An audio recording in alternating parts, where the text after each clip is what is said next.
জাতীয় নির্বাচন আয়োজনে ২৪ কর্মপরিকল্পনা খোলাসা করল ইসি। সেপ্টেম্বরের শেষ সপ্তাহে রাজনৈতিক সংলাপ, রোজার আগেই হবে ভোট।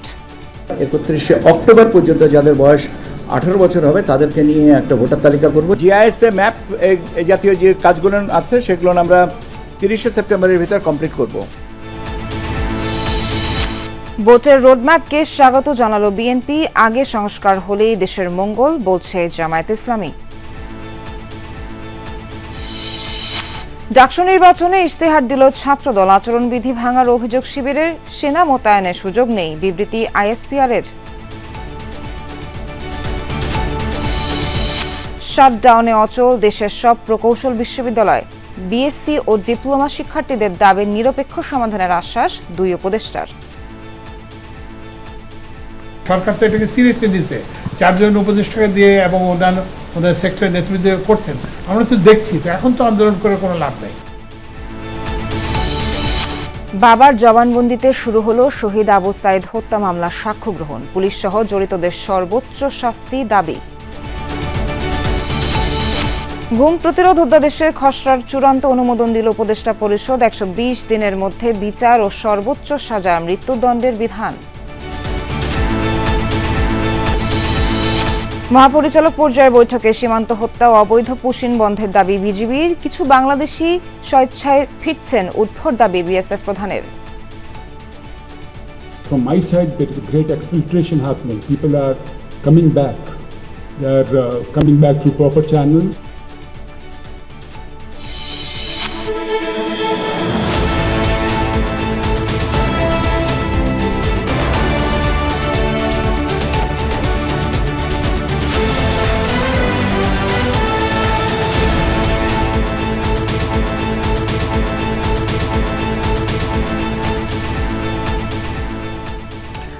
আমন্ত্রণ সন্ধ্যার বাংলাদেশে। এতক্ষণ শিরোনাম দেখছিলেন, পুরো খবর জানাতে সঙ্গে আছি আমি নাবিলা সোহার। জাতীয় নির্বাচনের রোডম্যাপ দিল ইসি। সেপ্টেম্বরের শেষাংশে হবে রাজনৈতিক দলসহ অংশীজনদের সাথে সংলাপ, আর তার আগেই হবে আসনের সীমানা চূড়ান্তকরণ। দুপুরে ব্রিফিংয়ে এসব কথা জানান নির্বাচন কমিশনের সিনিয়র সচিব আক্তার আহমেদ। তিনি বলেন, রোডম্যাপের প্রতিটি পদক্ষেপেই চ্যালেঞ্জ রয়েছে। জানান, নির্বাচনে নিরাপত্তা নিশ্চিত করবে স্বরাষ্ট্র মন্ত্রণালয়। ফেব্রুয়ারির প্রথমার্ধে নির্বাচনের প্রস্তুতি নিয়ে ইসির বহুল আলোচিত রোডম্যাপ ঘোষণা। জানানো হয়, ভোট উপলক্ষে সাজানো হয়েছে 24 ধাপের কর্মপরিকল্পনা। অংশীজনের সাথে সংলাপ শুরু করার ইচ্ছা আছে আমাদের সেপ্টেম্বরের শেষাংশ থেকে। বৃহস্পতিবার দুপুরে কমিশন ভবনের মিডিয়া সেন্টারে ব্রিফ করেন ইসির সিনিয়র সচিব। জানান, সেপ্টেম্বরেই নতুন রাজনৈতিক দলের চূড়ান্ত প্রজ্ঞাপন প্রকাশ করা হবে। সংসদীয় আসনের সীমানা নির্ধারণের চূড়ান্ত গেজেট আর জিআইএস ম্যাপও। যে আগামী 15 সেপ্টেম্বরের ভিতরে এইগুলোকে চূড়ান্ত করতে পারবো এবং আপনার জিআইএসএ ম্যাপ জাতীয় যে কাজগুলো আছে সেগুলো আমরা 30শে সেপ্টেম্বরের ভিতর কমপ্লিট করব। রোডম্যাপ অনুযায়ী ভোট কেন্দ্রের খসড়া তালিকা দেওয়া হবে অক্টোবরে। দেশীয় পর্যবেক্ষকদের নিবন্ধন আর চূড়ান্ত ভোটার তালিকা 30 নভেম্বর। আমরা 31শে অক্টোবর পর্যন্ত যাদের বয়স 18 বছর হবে তাদেরকে নিয়ে একটা ভোটার তালিকা করব, যেটা আমরা কমপ্লিট করব by the end of November. কারাবন্দীদের ভোটাধিকার নিশ্চিতে নির্বাচনের 2 সপ্তাহ আগে ব্যালট পৌঁছে দেওয়ার পরিকল্পনাও রয়েছে ইসি। ব্রিফিংয়ে আরও জানানো হয়, 15 সেপ্টেম্বরের মধ্যে সংসদীয় আসনের সীমানা চূড়ান্ত হবে, আর পরের 15 দিনের মধ্যে নির্বাচন সংশ্লিষ্ট ম্যানুয়াল সংশোধনের কথা ভাবছে কমিশন। রিঅ্যাসেস করে দেখেছি যে 3000 ঠিক আছে, এই সংখ্যাটা ঠিক আছে প্রতি কেন্দ্রের জন্য, কিন্তু আপনার প্রতি বুথে 600 পুরুষ এবং 500 মহিলা, এই হিসাবে আমরা বুথের সংখ্যাটা পুনর্নির্ধারণের কথা চিন্তা করছি। এছাড়া ভোট কেন্দ্র স্থাপন, ব্যালট বক্স, নির্বাচনে আইন শৃঙ্খলা রক্ষা সহ সামগ্রিক বিষয়ে তফসিলের আগেই চূড়ান্ত হবে বলেও জানান ইসি সচিব। AI, miss information, disinformation, fake information, এগুলো অনেক তাত্ত্বিকভাবে যে আমরা ট্যাগিং করি না কেন, এটা একটা চ্যালেঞ্জ। ভোটের অন্তত 60 দিন আগে তফসিল জানিয়ে কমিশন বলছে, সব ধরনের চ্যালেঞ্জ মোকাবেলায় প্রস্তুত তারা। সংযোজন হবে, বিয়োজন হবে না। তানভীর মৌসুম, যমুনা নিউজ, ঢাকা। জাতীয় সংসদ নির্বাচনকে সামনে রেখে নির্বাচন কমিশনের দেয়া রোডম্যাপকে স্বাগত জানিয়েছে বিএনপি। দলটির মহাসচিব মির্জা ফখরুল ইসলাম আলমগীর বলেছেন, ভোটের মাধ্যমেই সব অনিশ্চয়তা কেটে যাবে। অন্যদিকে জামায়াতে ইসলামীর নায়েবে আমির ডক্টর সৈয়দ আব্দুল্লাহ মোহাম্মদ তাহের বলেছেন, জরুরি সংস্কার শেষে নির্বাচন হলে দেশের জন্য মঙ্গলজনক। সব ধরনের মানুষ, নট অনলি যে আমরা রাজনৈতিক দলগুলো চাচ্ছি, এভরিবডি, আপনার ইভেন পানের দোকানদার থেকে শুরু করে একদম ইন্ডাস্ট্রিয়ালিস্ট পর্যন্ত They want that this election should be done immediately. Pending যে ইস্যুগুলো আছে এই ইস্যুগুলোতে অনতিবিলম্বে ডায়ালগের মাধ্যমে একটা সমঝোতা এসে একটা সুষ্ঠু অবাধ ও নিরপেক্ষ নির্বাচনটা অত্যন্ত জরুরি এবং সে আয়োজন সরকারও করবে। অন্যান্য দলগুলো আমরা আন্তর্দলীয় বৈঠক করেও ওপেনভাবে একটা সলিউশন আমরা পেতে চাই। পরবর্তী ঘোষণা না আসা পর্যন্ত দেশের সকল প্রকৌশল বিশ্ববিদ্যালয়ে কমপ্লিট শাটডাউন কর্মসূচি বলবৎ থাকবে, এই তথ্য জানিয়েছেন প্রকৌশলী অধিকার আন্দোলনের সভাপতি ওয়ালিউল্লাহ। বিকেলে রাজধানী ইঞ্জিনিয়ার্স ইনস্টিটিউশনে ব্রিফিংয়ে তথ্য জানান তিনি। বলেন, আগামী সপ্তাহে বিভাগীয় পর্যায়ে প্রকৌশলী সমাবেশের শেষে পরবর্তী সপ্তাহে জাতীয় প্রকৌশলী সমাবেশ করা হবে। সংবাদ সম্মেলনে প্রকৌশলী শিক্ষার্থীদের 3টি দাবির যৌক্তিক ব্যাখ্যা উপস্থাপন করেন বক্তারা। বলেন, বর্তমান নিয়ম চালু থাকলে প্রকৌশলী শিক্ষার্থীদের সরকারি চাকরির পাইপলাইন বন্ধ হয়ে যাবে। শিক্ষার্থীদের অভিযোগ, উপদেষ্টা ও ডিএমপি কমিশনার তাদের প্রতিশ্রুতি রক্ষা করেনি।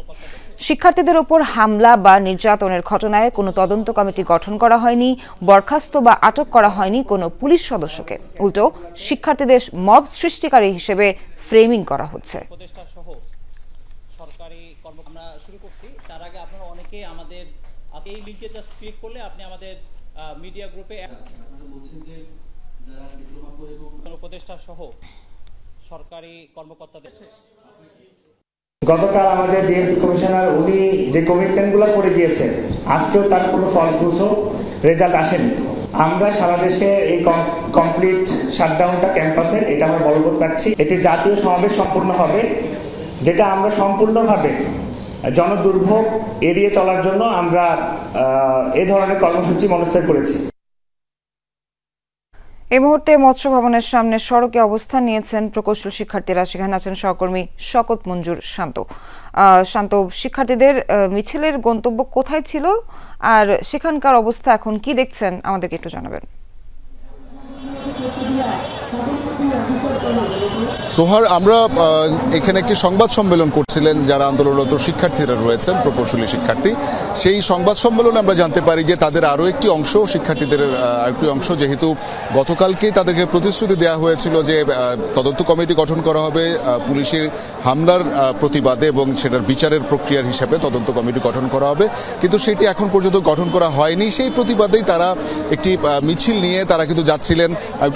একটু দেখাই যে আন্দোলনকারীরা রয়েছেন, তারা মিছিল করে যাচ্ছিলেন ডিএমপি কার্যালয়ের দিকে এবং সেই মিছিলটি কিন্তু আমরা দেখেছি যে এই পথে যাওয়ার পথে কিন্তু এখানে পুলিশি বাধার সম্মুখীন হয় এবং বাধার সম্মুখীন হওয়ার পরপরই কিন্তু শিক্ষার্থীরা এখানে অবস্থান নিয়ে আছে।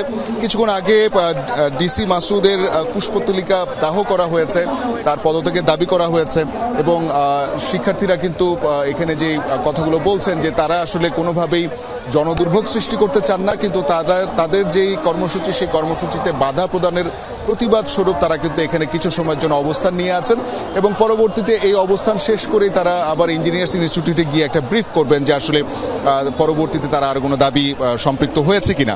আর আমি যে সংবাদ সম্মেলনে ছিলাম, যেখানে প্রকৌশলী অধিকার আন্দোলনের ব্যানারে যারা কথা বলেছেন তারা কিন্তু জানিয়েছেন যে আগামীকাল তো শুক্রবার অর্থাৎ শনিবার থেকে সারা বাংলাদেশের যত প্রকৌশল বিশ্ববিদ্যালয় রয়েছে সেই বিশ্ববিদ্যালয় কমপ্লিট শাটডাউনের আওতায় থাকবে, যেটি তারা গতকাল ঘোষণা করেছিলেন যে কর্মসূচি, এবং পরবর্তী যেই অগ্রগতিগুলো হওয়ার কথা তাদের তো কমিটি পছন্দ হয়নি এবং কমিটির সদস্য তাদের মনোপুত হয়নি, সেই কারণে তারা কিন্তু এটার পরিবর্তন চেয়েছেন এবং যে প্রতিশ্রুতিগুলো শিক্ষার্থীদেরকে দেয়া হয়েছে সেই প্রতিশ্রুতিগুলো বলবৎ না হওয়ার কারণে, সেগুলো রক্ষা না করার কারণে কিন্তু তারা আরও তাদের কর্মসূচিগুলো আরও দীর্ঘায়িত করছেন। তবে এই যে অবস্থান, সেই অবস্থান হয়তোবা কিছুক্ষণের মধ্যেই শিক্ষার্থীরা হয়তোবা এই সড়কটি ছেড়ে দিবেন।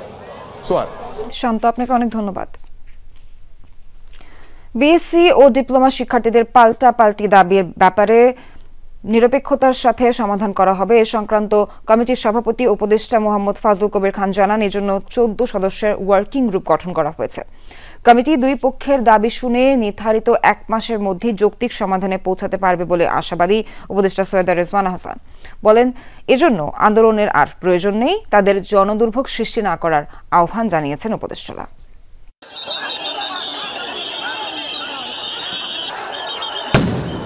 সরকারি চাকরি 10ম গ্রেডে নিয়োগের সুযোগ দেয়া সহ 3 দফা দাবিতে আন্দোলনে বিএসসি প্রকৌশল শিক্ষার্থীরা। চলছে তাদের বিশ্ববিদ্যালয়ে শাটডাউন কর্মসূচি। অন্যদিকে 7 দফা দাবিতে মাঠে ডিপ্লোমা শিক্ষার্থীরাও। দুপক্ষের দাবির যৌক্তিকতা পরীক্ষা নিরীক্ষার জন্য সরকার গঠিত কমিটি 2য় দফায় বৈঠকে বসে জনপ্রশাসন মন্ত্রণালয়ে।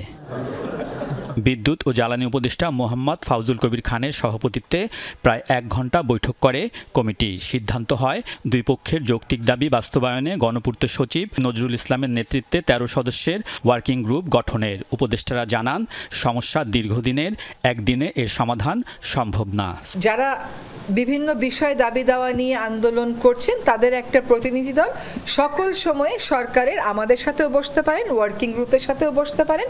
আমরা বিএসসি বলি আর ডিপ্লোমাই বলি, সেখানে যারা প্রণিধানযোগ্য আছেন, যারা বিষয়গুলো সম্পর্কে ভালো ওয়াকিবহাল আছেন, তাদের বক্তব্য এই ওয়ার্কিং কমিটি শুনবে।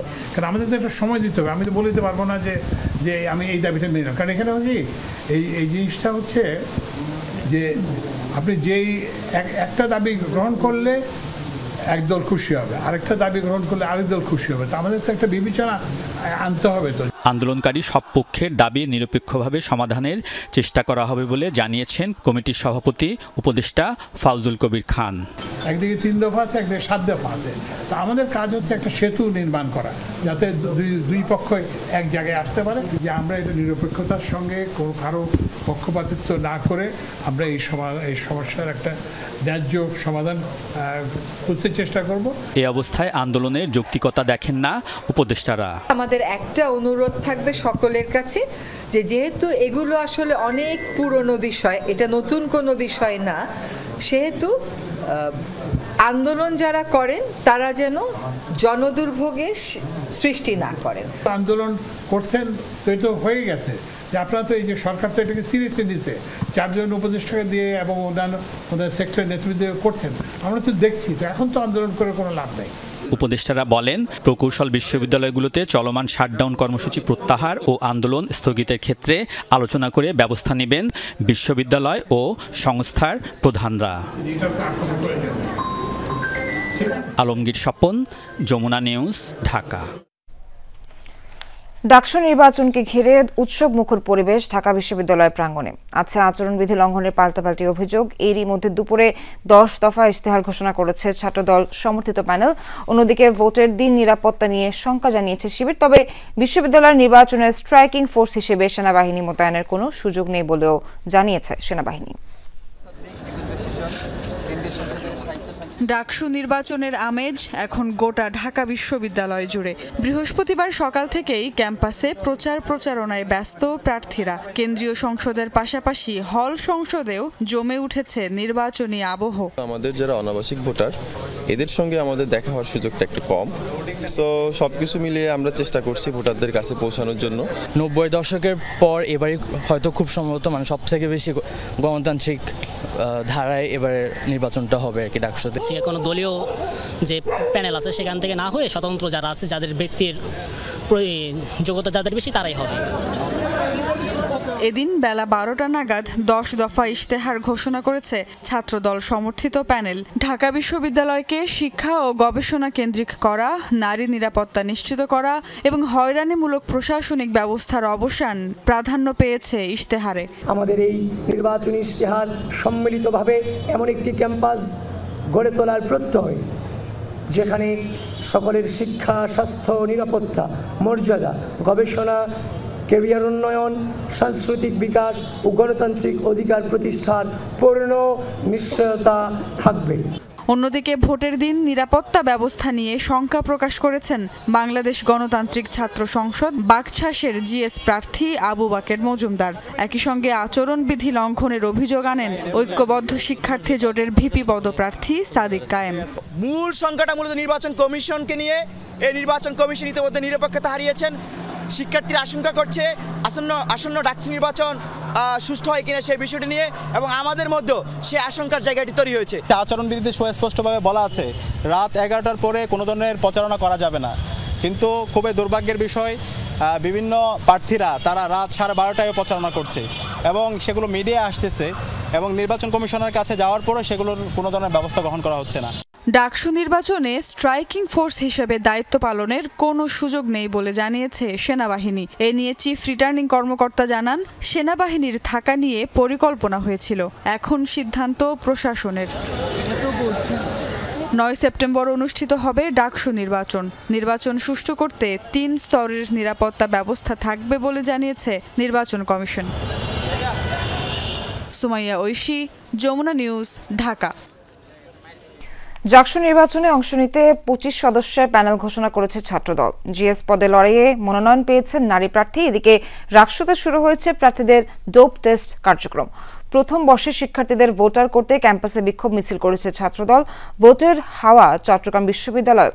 আজ ঘোষণা করা হয়েছে চাকসু নির্বাচনের তফসিল। জাহাঙ্গীরনগর বিশ্ববিদ্যালয় কেন্দ্রীয় শিক্ষার্থী সংসদ জাকসু নির্বাচনের প্যানেল ঘোষণা উপলক্ষে ক্যাম্পাসের 24 অদম্য চত্বরে সংবাদ সম্মেলন করে ছাত্রদল। ঘোষণা করা হয় 25 সদস্যের পূর্ণাঙ্গ প্যানেল। শান্তিপূর্ণ, শিক্ষার্থী বান্ধব ও সহাবস্থানের রাজনীতির চর্চা করে যাচ্ছে।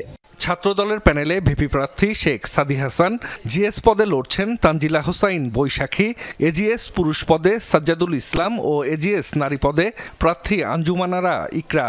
সুষ্ঠু ভোট হলে পূর্ণ প্যানেলে জয়ী হওয়ার আশাবাদ জানান সংগঠনটির নেতারা। ছাত্রদল অতীতেও ছাত্রদের সাথে ছিল, সাধারণ ছাত্রদের নিয়ে কাজ করছে, ভবিষ্যতেও সাধারণ ছাত্রছাত্রীদের নিয়ে কাজ করবে। আমার মধ্যে সবসময় যে শিক্ষার্থীদের জন্য কাজ করার একটা আগ্রহ ছিল, এখন সে সুযোগটা আমি পাচ্ছি এবং আমি আশাবাদী যে আমি শিক্ষার্থীদেরকে আমার পাশে পাবো। রাজশাহী বিশ্ববিদ্যালয় কেন্দ্রীয় ছাত্র সংসদ রাকসু নির্বাচনে 5ম দিনের মতো মনোনয়নপত্র বিতরণ করা হয়।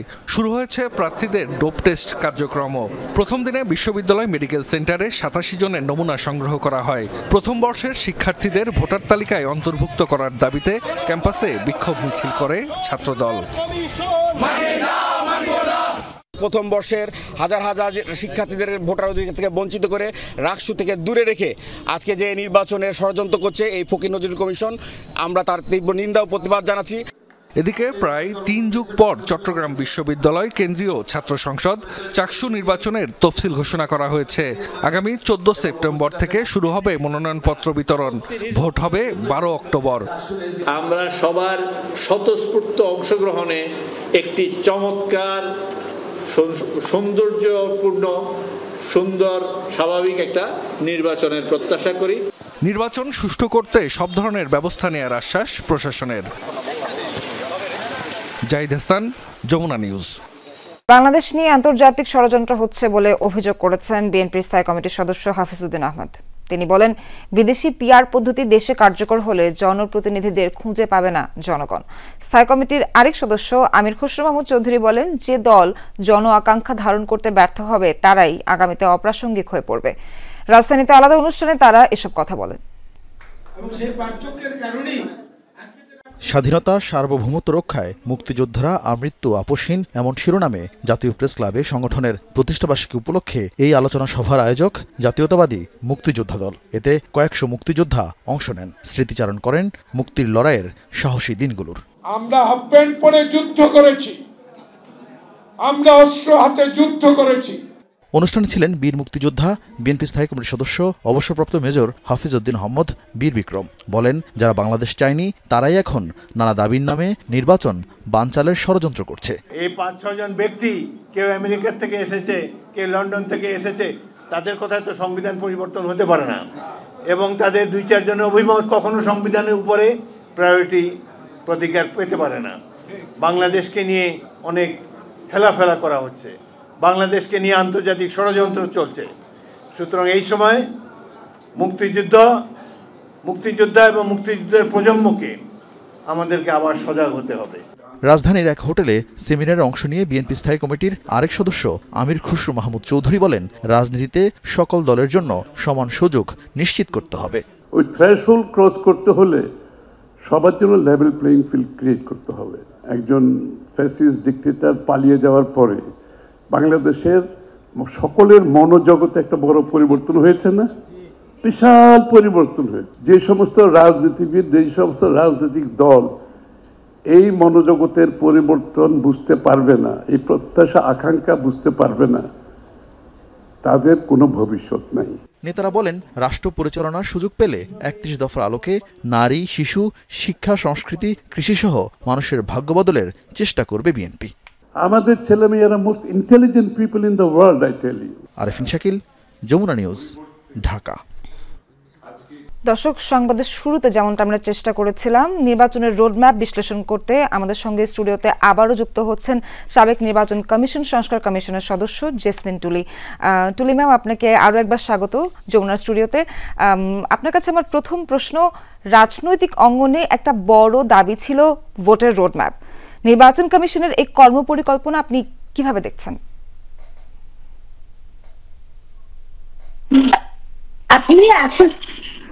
হ্যালো, জি জি, আমি শুনতে পাচ্ছি ম্যাম, আপনি বলেন। অনেক ধন্যবাদ। কমিশন যে রোডম্যাপটা দিছে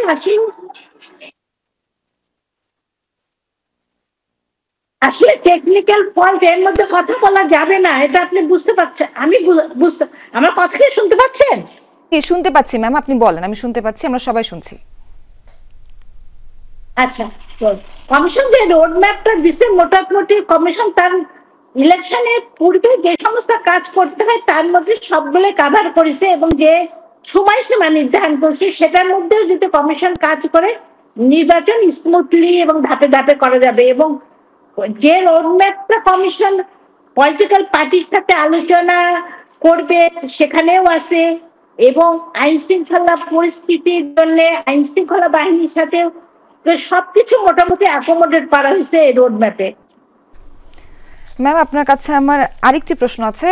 ইসি সচিব বলেছেন ভোটের নিরাপত্তা নিশ্চিত করবে স্বরাষ্ট্র মন্ত্রণালয়। কাগজে কলমে এই নিয়ম তো আগেও ছিল, এখানে ইসির আর করণীয় কি আছে, কি মনে করেন? আচ্ছা, আইন শৃঙ্খলা পরিস্থিতি সরকারের কাছে ইসি বলছে যে হ্যাঁ সরকার, কিন্তু কমিশনকে ওভারসি করতে হবে, জানে কমিশন তার যেরকম আইন শৃঙ্খলা পরিস্থিতি চায় একটা নির্বাচনের জন্য সেটা আছে কিনা সেটাও নিশ্চিত করতে হবে।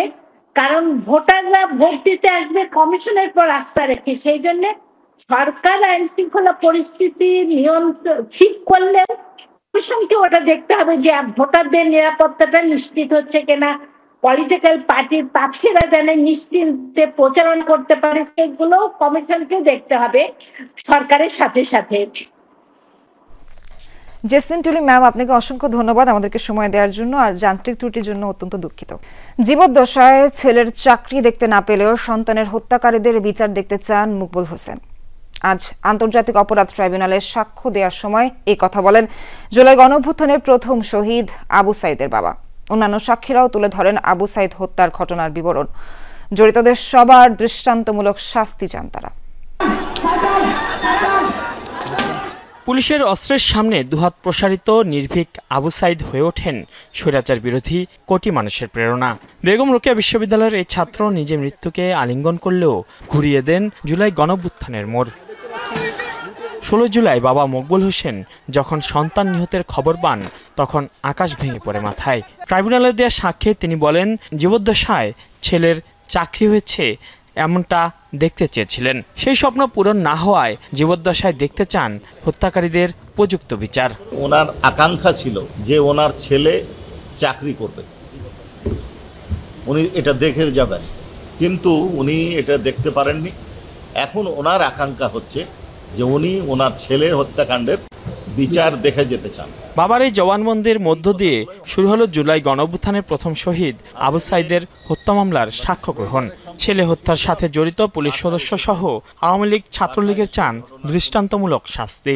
2 ছেলে এবং জামাইকে লাশ আনতে পাঠিয়েছিলেন, লাশ 3টার পরে নিয়ে আসা হয়েছে। প্রথমে লাশ দিতে চায়নি,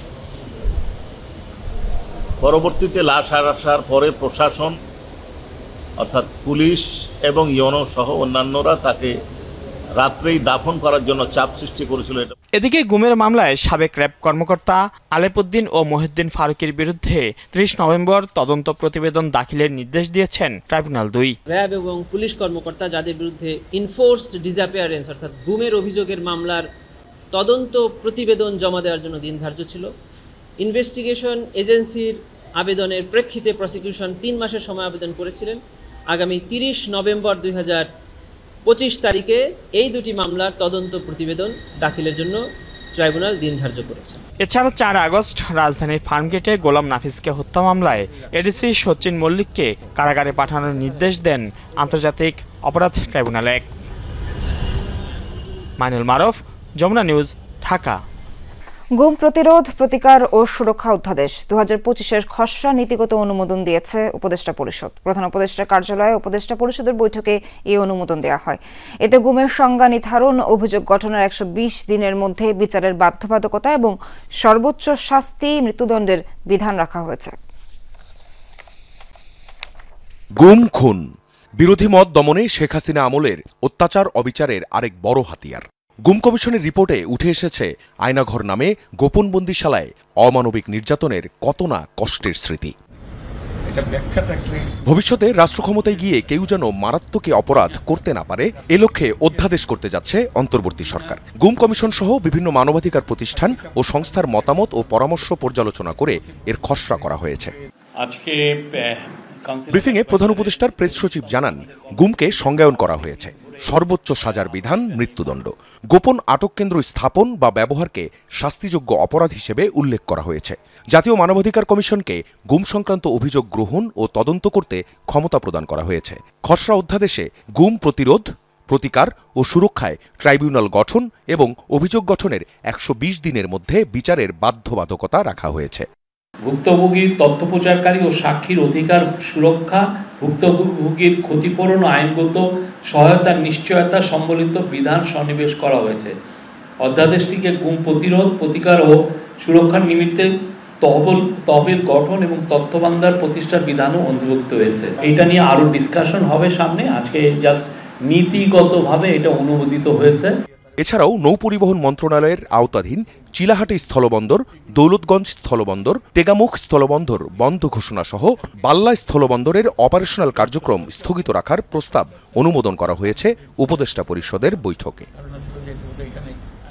আখলাকুস সাফা, যমুনা নিউজ, ঢাকা। সীমান্ত হত্যা বন্ধ, বলপূর্বক পুশিন ও চোরাচালান সহ বিভিন্ন ধরনের অপরাধ বন্ধে একমত হয়েছে বিজিবি ও বিএসএফ। দুপুরে বিজিবি বিএসএফ মহাপরিচালক পর্যায়ের 4 দিনের সম্মেলন শেষে এই কথা জানানো হয়। পিলখানার শহীদ ক্যাপ্টেন আশরাফ হলে অনুষ্ঠিত যৌথ সংবাদ সম্মেলনে বিএসএফ মহাপরিচালক দাবি করেন, কাউকে পুশিন করছে না ভারত, বরং স্বেচ্ছায় চলে এসেছে অনেকে। দুদেশের মধ্যে আস্থা বাড়াতে কাজ চলছে বলেও জানান বিজিবি মহাপরিচালক। সীমান্ত হত্যার সঙ্গে যোগ হয়েছে অব্যাহত পুশিন। গেল 1 বছরে ভারতীয় নাগরিক, তালিকাভুক্ত রোহিঙ্গা শরণার্থী সহ অন্তত 2000-এর অধিক মানুষকে জোরপূর্বক বাংলাদেশে পাঠিয়েছে ভারতীয় সীমান্তরক্ষী বাহিনী বিএসএফ। সীমান্ত সমস্যা নিয়ে চলতি বছরের দ্বিতীয়বারের মতো বিজিবি বিএসএফ মহাপরিচালক পর্যায়ের আনুষ্ঠানিক বৈঠক, যেখানে উত্তরণের উপায় নিয়ে বিস্তর আলোচনা করে দুই দেশ। সীমান্ত সম্মেলন শেষে বৃহস্পতিবার সকালে যৌথ সংবাদ সম্মেলনে পুশিন নিয়ে এক প্রশ্নের জবাবে বিএসএফ প্রধান দাবি করেন, পুশিন নয় বরং কিছু মানুষ নিজেরাই ফেরত আসছে বাংলাদেশে। From my side, there is a great exfiltration happening. People are coming back. They are coming back through proper channels. They are coming back through gaps, and they are coming back through us. Whosoever we find, we immediately are handing over to the BGP.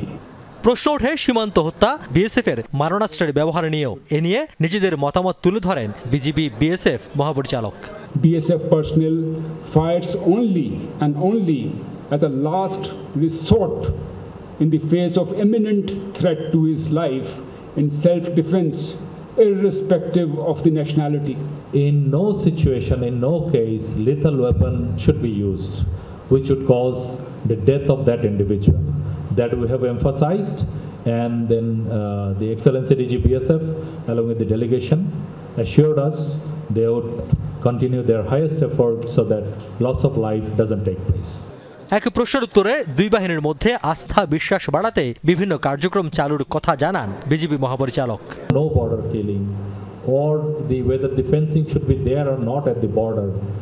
All these eventually, if resolved on the ground, they will immensely contribute in improving the relationship between two countries.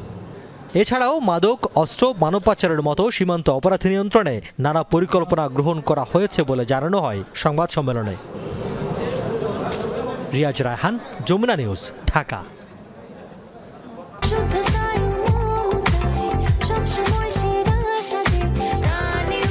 UHT milk, শুদ্ধতায় ও মমতায় সবসময় সেরা স্বাদে।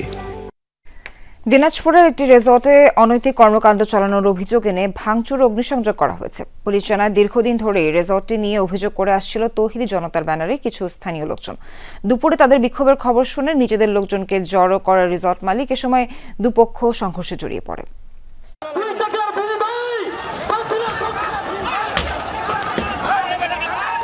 ভর দুপুরে রণক্ষেত্রে পরিণত হয় দিনাজপুরের বিরল উপজেলার কাঞ্চনঘাট এলাকা। জীবনমহল রিসোর্টের সামনে চলে সংঘাত সংঘর্ষ। পুলিশ জানায় জীবনমহল রিসোর্টে অনৈতিক কর্মকাণ্ড চলে দীর্ঘদিন ধরেই, এমন অভিযোগ করে আসছে ইমাম আকিদা নামে একটি পক্ষ। এরই জেরে রিসোর্টের সামনে বিক্ষোভ মিছিলের ডাক দেয় তারা। তাদের অভিযোগ, বিষয়টি জানতে পেরে রিসোর্ট মালিক ভাড়া করে লোক নিয়ে আসেন রিসোর্টে। হুজুররা বলছে যে তারা এই জীবনমহলের ভিতরে অনৈতিক কার্যক্রম হয়। ইমাম আকিদার নামে যারা আমাদের হুজুররা অ্যাকোমোডেটেড হয়ে ওনারা একটা প্রতিবাদ সমাবেশ করছে। এখানে এটা হয় কেন? একটা পার্কের নামে সেই প্রতিবাদটা ওরা শান্তিপূর্ণভাবে করার কথা। ইমাম আকিদার তৌহিদি জনতার বিক্ষোভ মিছিল চলাকালে তাতে বাধা দেয় রিসোর্টের ভাড়া করা লোকজন। এরপর দুই পক্ষের মধ্যে বাধে সংঘর্ষ, ধাওয়া পাল্টা ধাওয়া। এক পর্যায়ে রিসোর্টের ভেতরের একটি স্থাপনায় অগ্নিসংযোগ করে বিক্ষোভকারীরা। বিরলের দিক থেকে যে সকল হুজুররা এই মোড়ের দিকে যাচ্ছিল, তার আগে এখানে জীবন চৌধুরী এনার বাইরে থেকে উনি লোক নিয়ে আসছে, এনে এখানে জড়ো করছে। তারা উত্তেজিত হয়ে ওই হুজুরদের উপরে আপনার ঢিল ছুটছে, আক্রমণ করছে। তখন তারাও নেমে আক্রমণ করছে। তারপরে যেটা আপনারা দেখলেন এটা। পরে পুলিশ ঘটনাস্থলে পৌঁছে পরিস্থিতি নিয়ন্ত্রণে আনে। এই ঘটনায় এলাকা জুড়ে থমথমে পরিস্থিতি বিরাজ করছে। রাহিম সারোয়ার, যমুনা নিউজ। বছরের সেরা অফার নিয়ে হোলসেল ক্লাবে শুরু হচ্ছে মাসব্যাপী মেগা শপিং ফেস্ট। এই ক্যাম্পেইনে থাকছে মাছ, মাংস, শাকসবজি এবং অন্যান্য প্রয়োজনীয় পণ্য বাজারের সবচেয়ে সাশ্রয়ী দামে। এছাড়া যুক্তরাষ্ট্রের জনপ্রিয় ও বিশ্বখ্যাত retail chain Costco, JETRO, Sam's club, bargain থেকে আমদানিকৃত পণ্যের উপরও থাকছে আকর্ষণীয় মূল্য ছাড়। বাংলাদেশের একমাত্র হাইপার মার্কেট হোলসেল ক্লাবে শুরু হচ্ছে মাসব্যাপী মেগা শপিং ফেস্ট ক্যাম্পেইন। এই ক্যাম্পেইনে নিত্যপণ্য সহ যুক্তরাষ্ট্রের স্বনামধন্য ব্র্যান্ডের এক্সক্লুসিভ পণ্যে থাকছে বিশেষ মূল্য ছাড়। নিত্যপণ্যের মধ্যে হালাল উপায়ে প্রক্রিয়াজাত গরু ও খাসির মাংস, হাঁস এবং মুরগি পাওয়া যাচ্ছে সবচেয়ে কম দামে। গরুর মাংস প্রতি কেজি 679 টাকা, খাসির মাংস 949 টাকা, সোনালী মুরগি পাওয়া যাবে 499 টাকায়। এছাড়া সাশ্রয়ী মূল্যে পাওয়া যাবে নদী ও হাওরের সুস্বাদু ফরমালিন মুক্ত মাছ। বছরের সেরা ক্যাম্পেইন হলো আমরা আগামীকাল থেকে রান করব। সেখানে হলো মাছ, মাংস, শাক সবজি থেকে শুরু করে সকল পণ্যে আমরা ডিসকাউন্ট দিয়ে থাকবো কাস্টমারদের। কয়েকশো পণ্যে স্পেশাল ডিসকাউন্ট থাকবে সকল কাস্টমারদের জন্য, যেটা উন্মুক্ত থাকবে, সকল ধরনের কাস্টমার সেটা বাই করতে পারবে। বাজারের সেরা মূল্যে মাছ, মাংস, ফুড, নন ফুড বিভিন্ন পণ্যের উপরে বেশ কিছু ছাড় রয়েছে। এছাড়াও বাংলাদেশের ক্রেতা সাধারণের কথা চিন্তা করে বিশ্বের স্বনামধন্য রিটেল চেইন থেকে Walmart, Costco, Sam's club, bargain থেকে ওয়ার্ল্ডের বিখ্যাত প্রোডাক্টগুলো আমরা ক্রেতা সাধারণের কাছে নিয়ে এসেছি। 1000 টাকার কেনাকাটায় বেকারি এবং রেস্টুরেন্ট আইটেমে থাকছে 15% ডিসকাউন্ট। এছাড়া নিত্যপণ্য সয়াবিন তেল, আটা, ময়দায় 20% ডিসকাউন্ট সহ রয়েছে buy one get one offer. 29 August থেকে শুরু হওয়া এই ফেস্ট চলবে 30 সেপ্টেম্বর পর্যন্ত। সৌরভী সায়দা, যমুনা নিউজ, ঢাকা। আওয়ামী লীগের সাবেক মন্ত্রী আব্দুল লতিফ সিদ্দিকীকে হেফাজতে নিয়েছে পুলিশ। দুপুরে ঢাকা রিপোর্টার্স ইউনিটি ডিআরইউ থেকে তাকে হেফাজতে নেয় পুলিশ। এর আগে ডিআরইউতে মঞ্চ 71 নামে একটি সংগঠনের ব্যানারে আয়োজিত অনুষ্ঠানে সেখানে যান তিনি। পরে আব্দুল লতিফ সিদ্দিকীকে অবরুদ্ধ করে সাধারণ জনগণ। অনাকাঙ্ক্ষিত পরিস্থিতি এড়াতে পুলিশ লতিফ সিদ্দিকীকে হেফাজতে নেয়। তবে তাকে আটক করা হয়েছে কিনা সে বিষয়ে পুলিশের পক্ষ থেকে বিস্তারিত কিছু জানানো হয়নি।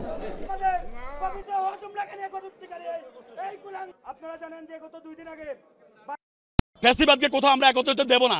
এটা ফ্যাসিস্ট মুক্ত বাংলাদেশ গড়ার ক্ষেত্রে, ফ্যাসিবাদ মুক্ত বাংলাদেশ গড়ার ক্ষেত্রে পুরো জাতি ঐক্যবদ্ধ। জনগণ এখানে গ্যাদারিং করেছে। এই গ্যাদারিং এর কারণে প্রশাসন এসছে শান্তিপূর্ণভাবে।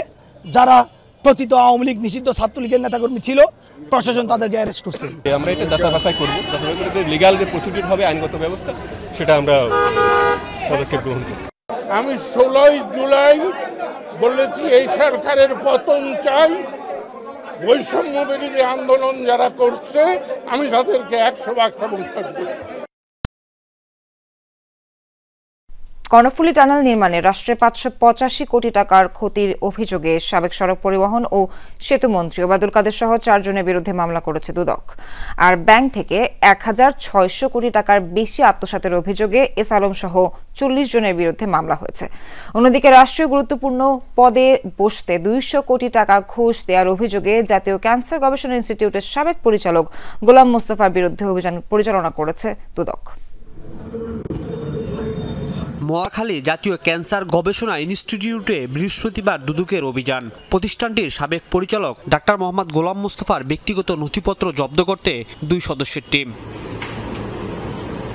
দুদকে আসা অভিযোগে বলা হয়েছে, চলতি বছরের জানুয়ারিতে ডাক্তার গোলাম মোস্তফা উপদেষ্টা হতে সমন্বয়ক পরিচয় দানকারী এক গ্রুপকে 10 লাখ টাকা নগদ এবং 200 কোটি টাকার 4টি চেক দেন, যার সত্যতা খুঁজে বিভিন্ন দপ্তরে এই অভিযান। অভিযোগের সাথে সংশ্লিষ্ট সবাইকে আমরা সবকিছু আমরা টুকে দেখব এবং আমাদের রেকর্ড কত কিছু এসেছে, আরো কিছু বাকি, এবং সমস্ত রেকর্ড পর্যালোচনা শেষে আমরা কমিশন বরাবর এনফোর্সমেন্ট প্রতিবেদন দাবি করব। এদিন কর্ণফুলী টানেল নির্মাণ প্রকল্পে বিশেষজ্ঞের মতামতকে উপেক্ষা করে 3টি কাজের মাধ্যমে রাষ্ট্রের 585 কোটি টাকার ক্ষতি সাধনের অভিযোগে মামলা করেছে দুদক। আসামির তালিকায় সাবেক সেতুমন্ত্রী ওবায়দুল কাদের, সাবেক সচিব খন্দকার আনোয়ারুল ইসলাম সহ 4 জন। বিদেশি বিশেষজ্ঞের সুপারিশবিহীন অতি গুরুত্বপূর্ণ নয় এমন 3টি কাজ, পরিষেবা এলাকা, পর্যবেক্ষণ সফটওয়্যার এবং একটি ট্যাগ বোর্ড অন্তর্ভুক্তির ব্যবস্থা করে সরকারের 585 কোটি 29 লক্ষ টাকা আর্থিক ক্ষতি সাধনের অপরাধ অনুসন্ধানকালে প্রমাণিত হয়েছে। এদিকে ঋণের নামে 2 ব্যাংক থেকে 1600 কোটি টাকার বেশি আত্মসাতের অভিযোগে এস আলম গ্রুপের চেয়ারম্যান সাইফুল আলম সহ 40 জনের বিরুদ্ধে পৃথক 2টি মামলা করেছে সংস্থাটি।